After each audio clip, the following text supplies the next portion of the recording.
Have you allowed any dreams to get buried in you? At one time, you believed you could do something great. I do not believe that any of us have dreams that were not given to us for the purpose of accomplishing those particular dreams.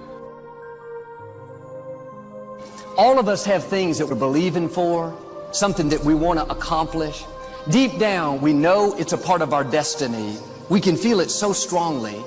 But then we hit some setbacks. We didn't get the promotion. The medical report wasn't good. Or a relationship didn't work out. Life has a way of pushing our dreams down. They can become buried under discouragement, buried under past mistakes. It's easy to settle for mediocrity even though we have all this potential buried on the inside. What did you used to be excited about? Now you think it's been too long, it's too big, it's not possible. You don't think you could write the book, finish school, see a marriage restored, start the business. No, get your passion back. You have not missed your opportunity. You have not had too many bad breaks. You're not lacking. You didn't get shortchanged. When God breathed life into you, He put in you everything you need to fulfill your destiny. Get your shovel and start digging that dream out. Some of you have done this so long, you need a backhoe. You need some heavy equipment. That dream is way deep, but you can dig it out. You can bring it back to life. It starts in our thinking, in what you're believing, in what you're saying. No more, it's never going to happen. I'll never break this addiction. I'll never live in a nice house. I'll never finish college. See, sometimes we can't say, I can do that. But what we can say, that it's possible that I can have my dream as we run toward it, as we work on it day in and day out. That in the process of working on your dreams, you are going to incur a lot of disappointment, a lot of failure, a lot of pain, a lot of setbacks, a lot of defeats. But in the process of doing that, you will discover some things about yourself that you don't know right now. What you will realize is that you have greatness within you. What you'll realize is that you're more powerful than you can ever begin to imagine. What you will realize is that you are greater than your circumstances, that you don't have to go through life being a victim. It's possible for you to live your dream. It's necessary that you associate with winners, that you work your system, that you are relentless, that you never give up. It's you. You've got to take personal responsibility. You've got to make it your personal business to make it happen. And you've got to resolve within yourself that I can do this, that it's hard, but you've got to say, I'm the one. When you have a dream, you're going to have some detractors. People will get jealous, try to make you look bad, try to talk you out of it. Say things like, you really think you can get that promotion? You don't have the experience, the talent. I don't think so. Let that go in one ear and out the other. People don't determine your destiny. I say this respectfully, but sometimes your relatives won't celebrate you. Sometimes the people closest to you will be the least supportive. Don't get distracted fighting battles that don't matter. Trying to prove to them who you are, trying to convince them how they should be for you. You don't need their approval. What stirs them up is the fact that you're moving forward, pursuing your destiny. They would love to convince you to keep your dream buried so you don't rise higher and make them look bad. They don't realize God has put dreams in them. If they would stir it up, they could fulfill their purpose. Successful people, people that have a dream, don't waste their valuable time looking at what everybody else is doing. They're too busy focused on what God has put in their own heart. Bottom line, the enemy targets people who have a dream. He'll use opposition, discouragement, delays, jealousy, everything he can to try to convince you to bury that dream. If you're going to reach your highest potential, You have to make up your mind that you are in it for the long haul. You're not going to let people talk you out of it. Circumstances discourage you. Delays cause you to give up. Critical people cause you to get distracted. You're going to stay focused on your goal.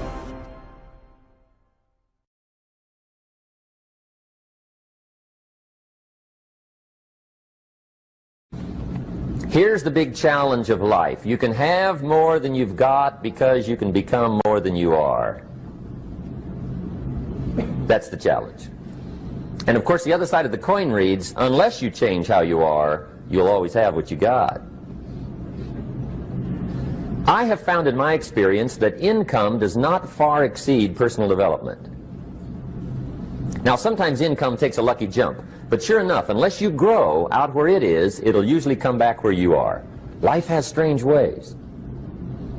If somebody hands you $1 million, best you become a millionaire quickly, so you get to keep the money. Otherwise, sure enough, it'll disappear. Somebody once said, if you took all the money in the world, divided it up equally among everybody, it would soon all be back in the same pockets. Incredible. Success is something you attract, not something you pursue. Success is looking for a good place to stay. So instead of going after it, you work on yourself. Personal development. See, the major question to ask on the job is not what are you getting? The major question to ask on the job is what are you becoming?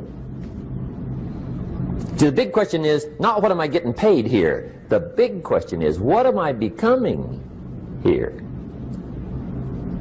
Because true happiness is not contained in what you get. Happiness is contained in what you become. So that's our major subject for tonight, personal development. Of all the assignments Mr. Schoaf gave me at age 25, this was probably the most difficult. In fact, I'm still working on this one. I think it's an unending challenge to see what you can become. The next subject is called Basic Laws. And it's good to study the basics. And I call these basics primarily because they come from the Bible. Now, I'm not a theologian or a minister, and that'll be apparent. But Mr. Schoaf taught me that the Bible was a good textbook for ideas and stories and success equations, how to live the better life. I found out that was true. He also taught me that the Bible is as practical as it is spiritual, and I found out that's true. If you look at your bank account and your income and you're not happy, there's several places in the Bible to check to see what the heck's wrong so you can make the changes. And we're going to cover some of those tonight, called basics. Okay, the next subject is my favorite, setting goals. Mr. Schoaf taught me how to set goals. What a favor that was. One morning at breakfast, shortly after I met him, he said, Jim, let me see your current list of goals and let's go over them and talk about them. He said, maybe that's the best way I can help you get a better direction started. And I said, I don't have a list. He said, well, is it out in the car or home somewhere? I said, no, sir. I don't have a list anywhere. He said, well, young man, that's where we got to start. He said, I can tell you right now, if you don't have a list of your goals with you, he said, I can guess your bank balance within a few $100s. Which he did. And that got my attention. I said, you mean my bank balance would change if I had a list of goals? He said, drastically. That day I became a willing student how to set goals. And sure enough, learning how to set goals changed my life. And I often wondered why no one had ever taught me how to set goals up until age 25. I went to high school, but if they offered it, I missed it. I went to college for a year, never heard it. I worked for Sears. Really. And to my knowledge, Sears never taught it. Right? How to set goals. So here I am, age 25, married, my family's starting, I've been to college, I'm working, and I still don't know how to set goals. But fortunately, when I was 25, I met the man who taught me how, and it revolutionized my whole life. Economically, socially, personally, it's incredible. So I want to share with you tonight what Mr. Schoaf shared with me, how to set goals. It can be a life changer. Okay, the next subject is the negative part of the seminar. Life is part negative, so we got to talk about the negative. And this subject is called diseases of attitude. Diseases of attitude. There's a lot of things that can wreck your chances to do well. We live in a rather dangerous world, so you got to be not only wise, you got to be careful. Now, attitude diseases are just as bad as physical diseases, right? High blood pressure, heart trouble. I mean, a lot of things lace your chances to do well. So you've got to be careful. And attitude diseases are deadly. I mean, they'll destroy all the good things you start. Okay? So we'll go through those attitude diseases, how to spot them, how to look for them, what they are, and the cure. And I'm a pro on these because I've had them all, so I can give you excellent advice on these. Now, the last subject we're going to consider tonight is called the day that turns your life around. The day that turns your life around. And under this subject, we're going to talk about the emotions that can change your life. Human beings are emotional creatures, and emotions are powerful for life change. Now, of course, emotions are so powerful they can go either way on you. Emotions can either build or destroy. So you really have to employ emotions properly. We call civilization the intelligent management of human emotions. If you can intelligently apply your emotions in the right direction, no telling what can happen. Could turn your life around one day would be sufficient. So we'll talk about those. Okay. Now that's a lot to cover in one evening, but we'll keep at it here and see if we can't get it all done. I'd like to have you now jot down the theme of the seminar.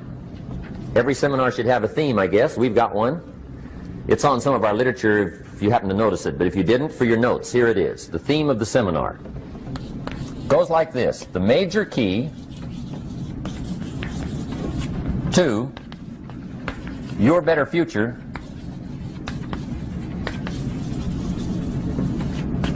is you. That's the theme of our seminar tonight. The major key to your better future is you. And I'd like to have you underline two words just to give it some added punch. Underline the word major and the word you, so that it reads, the major key to your better future is you. Now, my first suggestion is transfer this to a card or something where you can put it up, where you can see it every day.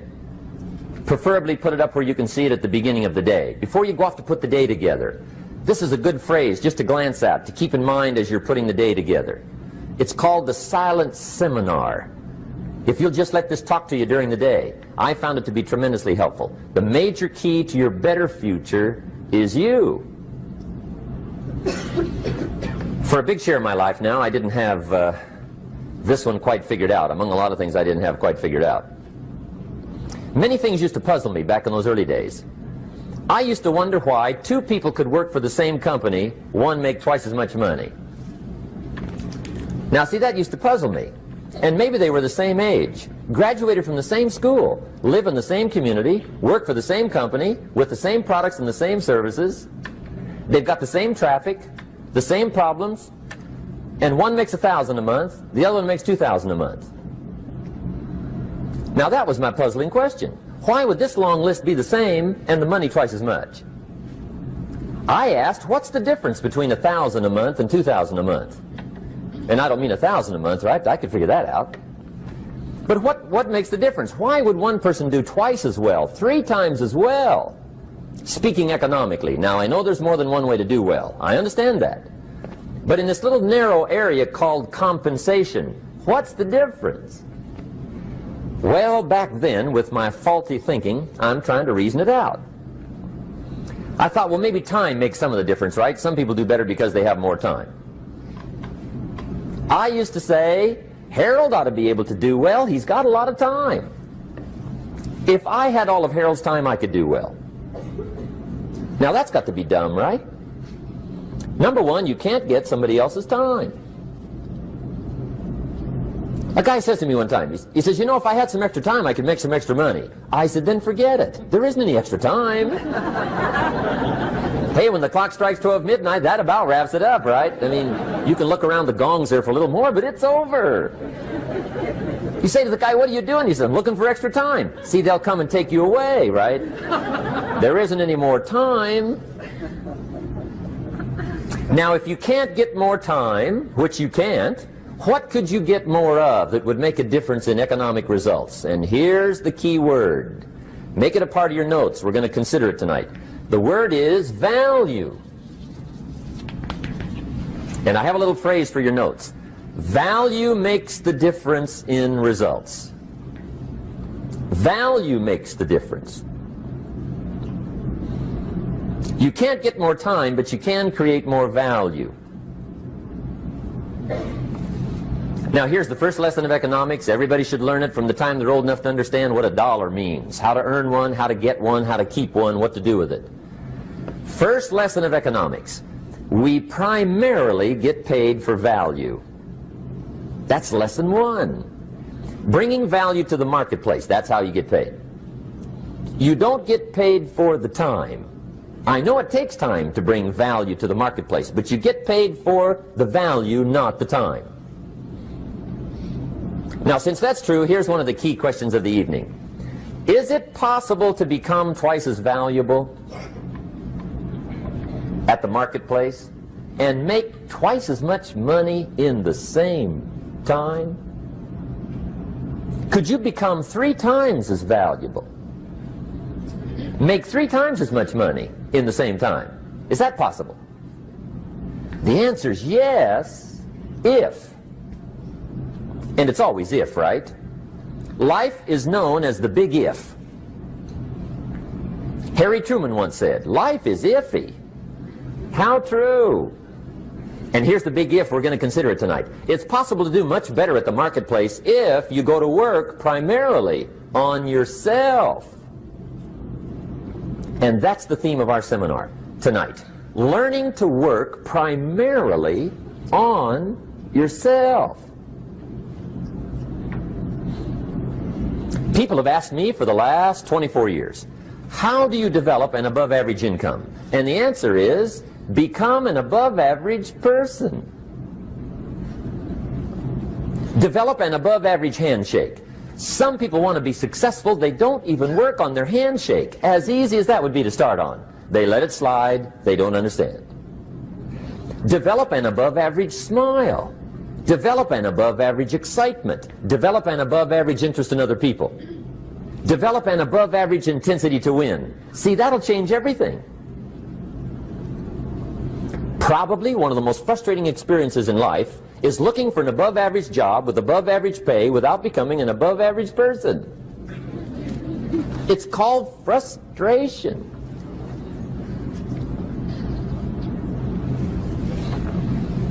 And Mr. Schoaf gave me probably the greatest clue he gave me when I first met him. He said, Jim, if you want to be wealthy and happy the rest of your life, just learn this lesson well. He said, learn to work harder on yourself than you do on your job.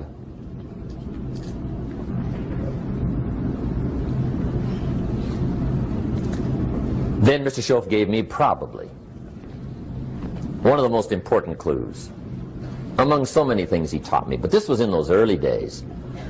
Mr. Schoaf was very kind, but he was also very abrupt. And he had these interesting questions to ask. I'm giving him a little rundown one day on how things hadn't worked out for me. He said, Mr. Owen, I've got the answer for you if you will listen carefully.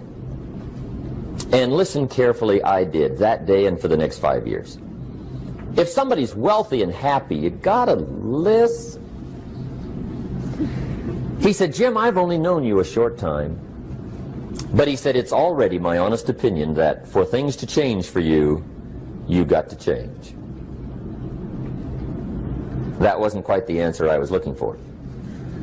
But that's the answer he gave me, and I pass it along to you on this warm summer evening in Anaheim, California, 1981. For things to change for you, you've got to change. Otherwise, it isn't going to change. Before I met Mr. Schoaf, I used to say, I sure hope things will change. Right? That seemed to be my only hope. If it isn't going to change, I'm in serious trouble. And then I discovered it isn't going to change, so I'm in serious trouble.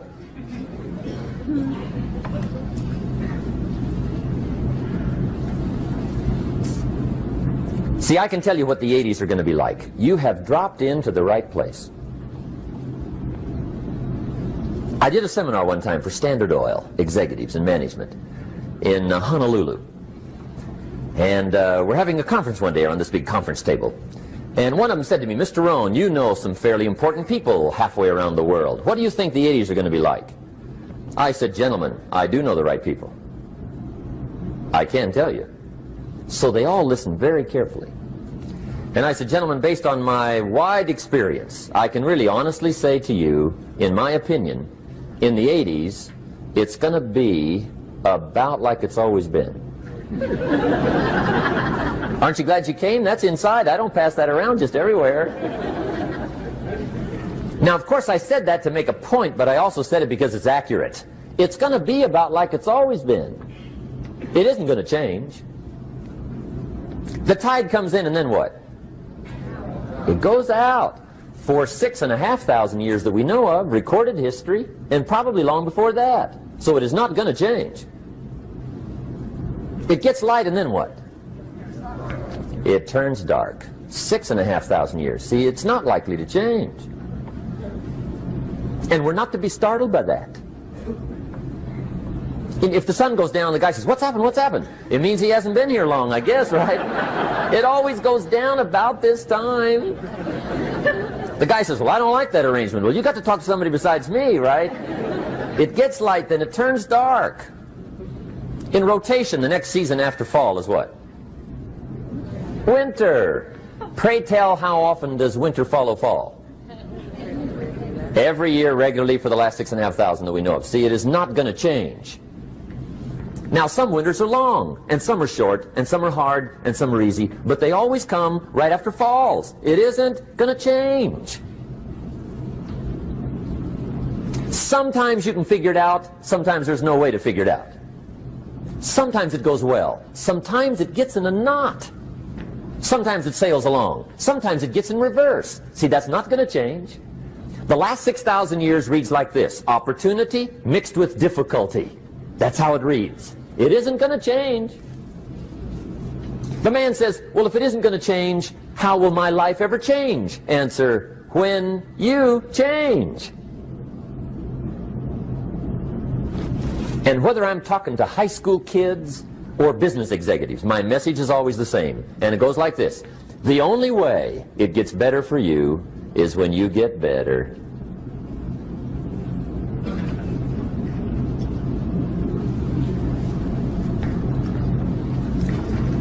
Let me give you the 4 major lessons in life to learn. Here's 4 majors. It's good to study the majors. In our weekend seminar we teach, some people don't do well because they major in minor things. You've got to be on the lookout. At the end of every week, end of every month, you've got to check, make sure you're not spending major time on minor things. Okay, we go through that whole series. Majors and minors. Now, let me give you 2 phrases before we get to the 4 majors. This will set it up and you'll see where I'm going. 2 key phrases for your notes. Here's the first one.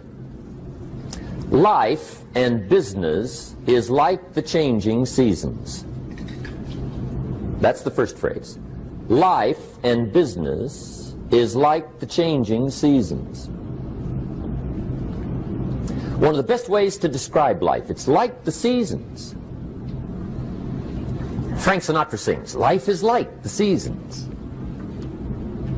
Now here's the second phrase. Very important.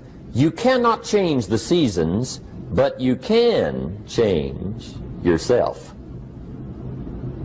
You can't change the seasons, but you can change yourself. And see, that's how life gets better for you, not by chance, but by change. Now, here's the 4 major lessons in life to learn. I've got my first book finished, came out a couple of weeks ago. This is in it, the 4 major lessons in life to learn. Here they are. Number 1, learn how to handle the winters. That's lesson 1. They come right after falls with regularity. Some are long and some are short and some are hard and some are easy, but they keep coming. You must learn to handle the nights. They come right after days. You must learn to handle difficulty. It comes right after opportunity. You must learn to handle recessions. They always follow progressions for the last 6,000. See, it isn't going to change. The lesson you must learn is how to handle it. And there's all kinds of winters, right? The winter when you can't figure it out. The winter when it all goes smash. The winter when it turns belly up. The winter when it won't work, when you've run out of money and you've got a broken heart. See, those are winter times. There's all kinds. Economic winters, social winters, personal winters. When your heart is smashed in 1,000 pieces and the nights are unusually long, your prayers seem to go no higher than your head. It's wintertime. Barbra Streisand sings, "It used to be so natural to talk about forever, but used to be's don't count anymore. They just lay on the floor till we sweep them away. You don't sing me love songs, and you don't say you need me, and you don't bring me flowers anymore." A song of winter. But see, the disappointments come. Those are normal. That's part of life. But the question is, how do you handle it? How do you handle the coming winters and the disappointments and the downtimes? Well, you can't get rid of January by tearing it off the calendar. But here's what you can do. You can get stronger, you can get wiser, and you can get better. The winters won't change, but you can. And that's how life changes for you. See, before I understood, when it was winter, I used to wish it was summer. I didn't understand. When it was hard, I used to wish it was easy. I didn't know. And then Mr. Schoaf gave me a part of his very unique philosophy when he said, "Don't wish it was easier, wish you were better." See, that triggered my whole life change. Don't wish for less problems, wish for more skills. Don't wish for less challenge, wish for more wisdom. That's the key. So that's lesson one, learn how to handle the winters. Here's lesson two, learn how to take advantage of the spring. That's the second one. Spring is called opportunity. And spring follows winter. What a great place for it. If you were going to put it somewhere, that'd be the place to put it, right after winter. And pray tell, how often does spring follow winter? Every year with regularity, 6,000. You can almost count on it. See, opportunity always comes. Days follow nights. Isn't that terrific? Opportunity follows difficulty. But here's what you must learn to do. Underline these two words in that key phrase. Take advantage. Underline those two. You must learn to take advantage of the spring. See, just because spring rolls around is no sign you're going to look good come fall. You got to do something with it. In fact, you have to get good at one of two things in life. Planting in the spring or begging in the fall. Or get somebody to do it for you. See, those are about the only alternatives. Now here's what else you must do. Take advantage of the springs quickly, because there's only a few. Just a handful of springs have been handed to each of us. They don't come forever. Life is fairly brief. So you got to read every book you can get your hands on what to do with your springs while they're here. And take advantage, they soon run out. The Beatles wrote, "Life is so short." And for John Lennon, it was extra short. But life is brief. Elton John sings, "She lived her life like a candle in the wind." It's brief. So whatever you're going to do with your life, you got to get at it. Don't just let the springs pass. Here's the third major lesson in life to learn. Learn how to protect your crops all summer. You got to take care of what you start. Sure enough, as soon as you've planted your garden in the spring, the busy bugs and the noxious weeds are out to take it. And here's the next bit of truth. They will take it unless you prevent it. And that's the third major skill to learn. You've got to learn to prevent the intruder from taking all the good you start. It's one of the challenges. Here's two key phrases under number 3. First one, all good will be attacked. On this planet. Maybe not the next one we get to, but on this one, all good will be attacked. Every garden will be invaded. Not to think so is naive. And here's the second phrase. All values must be defended. Political values, social values, community values, family values, marriage values, friendship values, business values. Every garden must be tended all summer. Third major lesson. Now here's number 4. Fourth major lesson in life to learn. Learn how to reap in the fall without complaint. Learn to reap come harvest time without complaint. Take full responsibility for what happens to you. It's one of the highest forms of human maturity, accepting full responsibility. It's the day you know you've passed from childhood to adulthood, the day you accept full responsibility. And another note, learn to reap in the fall without apology. Without apology if you do well, and without complaint if you don't. That's maturity. I used to have that long list of reasons why I wasn't doing well. To explain. You got to explain, right? Otherwise you're going to look bad. I used to have this funny list called Reasons for Not Looking Good.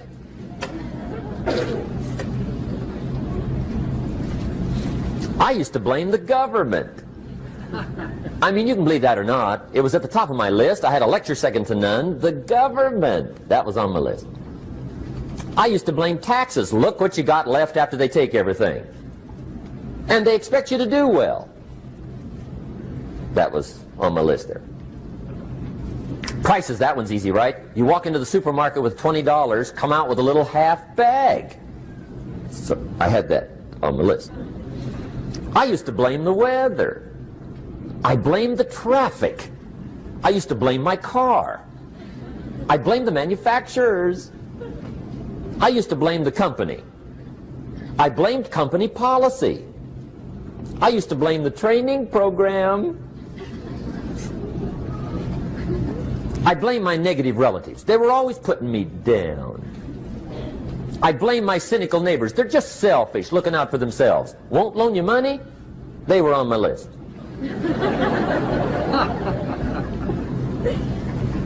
I used to blame the economy. I blamed the community. That's a pretty good list for not doing well, isn't it? I thought it was good.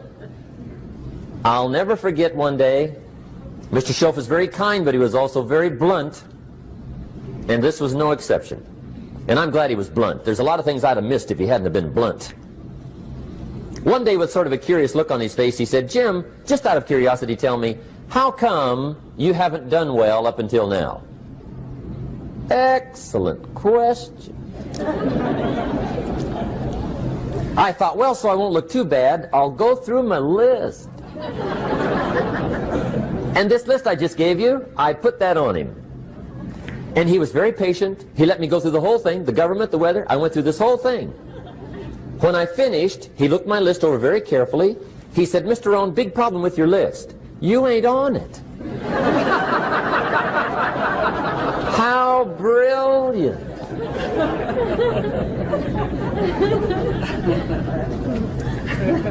When I went to work for him a few months later, I learned very quickly to tear up my list, reasons for not doing well, and I threw it away. And I got me a fresh piece of paper. and I put one word on it. Me. There's a Black Heritage spiritual that says it's not my mother nor my father nor my brother nor my sister, but it's me, oh Lord, standing in the need of prayer. See, I used to blame everything outside. And then let me give you a little philosophy that helped turn my life around.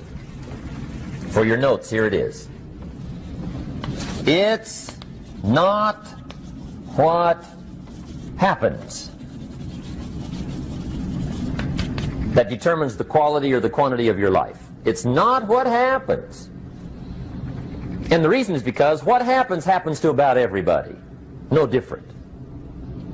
The sun went down on all of us last night. A common event, a happening.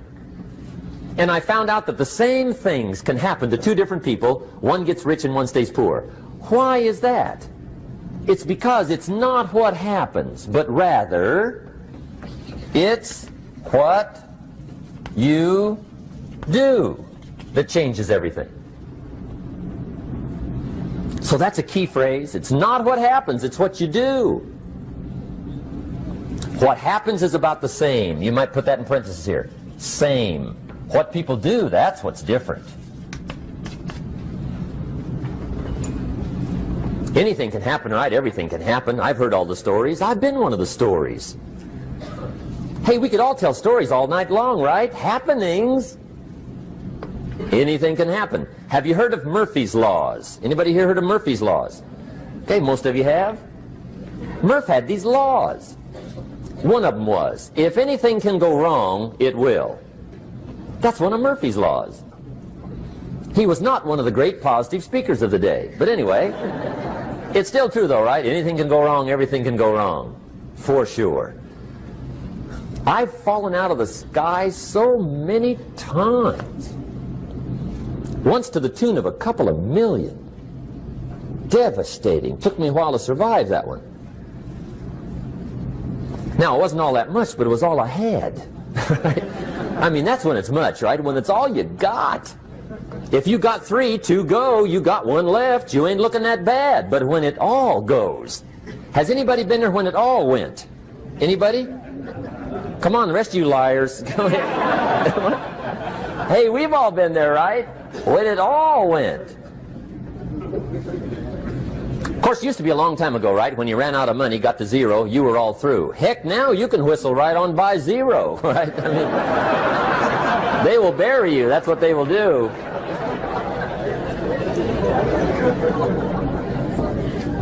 But see, those are the happenings, right? Everything can happen. Anything can happen. But it's not the happenings. It's what you do about it. Somebody says, yeah, but you don't understand the disappointments I've had. Come on. Everybody's had their share. Disappointments are not special gifts reserved for the poor. Everybody has them. The difference is what you do about them. It's not the weather. I used to blame the weather, and I discovered it rains on the rich. So see, that won't help. 2 men wake up one morning, there's a rainstorm on. One of them looks out his window, sees the rainstorm, and he says, wow, what a storm. With weather like this, they can't expect you to go out and make sales. He stays home. Same morning, the other guy looks out his window, sees the same storm, says, wow, what a storm.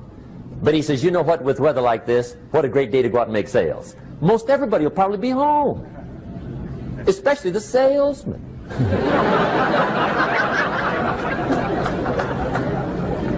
See, that's the difference in how your life works out. It's not what happens, it's what you do. So here's one of the key questions of the evening. Starting tomorrow, what are you going to do that'll make a change in your life's direction? Good question. What are you going to do starting tomorrow that'll make a difference? Now see, if you don't do something starting tomorrow that'll make a difference, guess what? It's gonna be the same. And see, that way you can guess what the next 5 years are going to be like. Look at the last 5. Because the next 5 are going to be like the last 5 unless you, major key, tomorrow, change it all. Or change a little, or change something, or don't change. It's choice time. You can do whatever you want. But it's nice to know any day you wish you can change your whole life. What can you do starting tomorrow that'll make a difference? Good question. What can you do with economic chaos, massive disappointment? What can you do with a broken heart? What can you do when it won't work? Good question.